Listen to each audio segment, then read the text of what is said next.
నందిని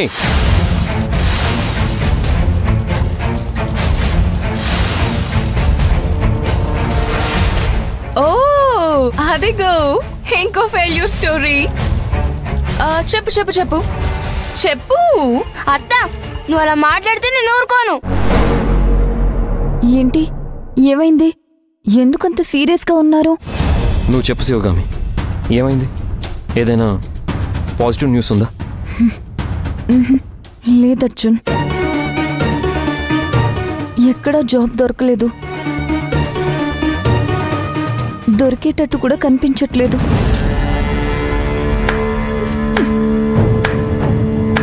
అది దొరకదు, నేను చెప్పాను కదా.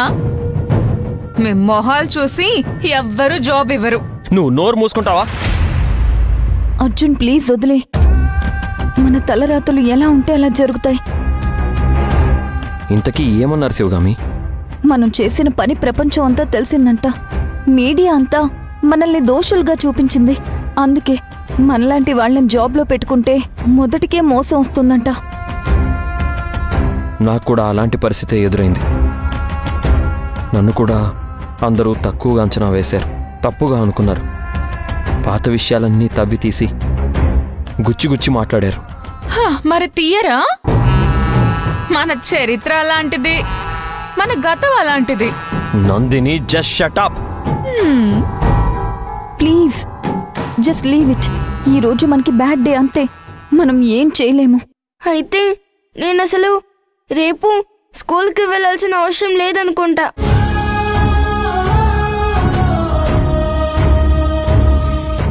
అది పర్వాలేదులే అమ్మా, నేను అర్థం చేసుకుంటాను.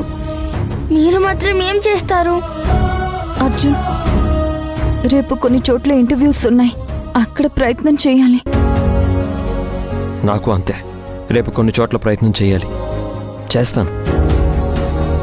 అమ్మా, ఈరోజు నీకు జాబ్ దొరకలేదు అంటే రేపు ఇంకా మంచి జాబ్ దొరుకుతుందమ్మా.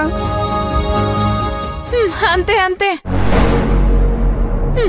అలాగే ఆశతో గడిపేయండి.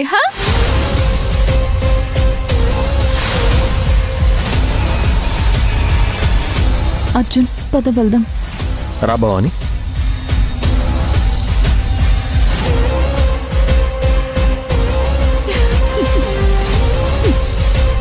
వీళ్ళకి ఉద్యోగం రావటం ఇంపాసిబుల్.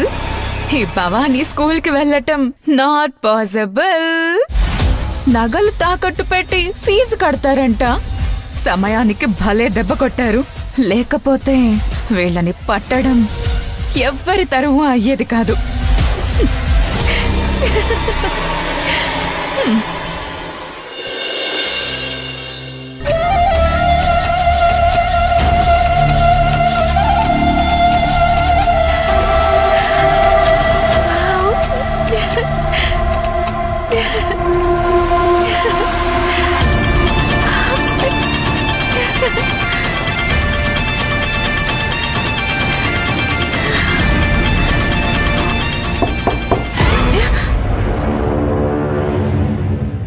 ఎవరై ఉంటారు?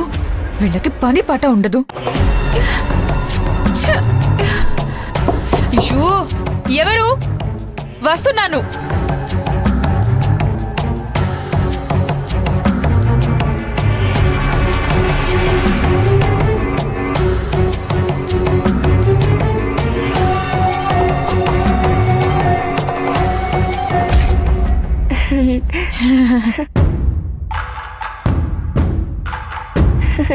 హాయ్ అత్త.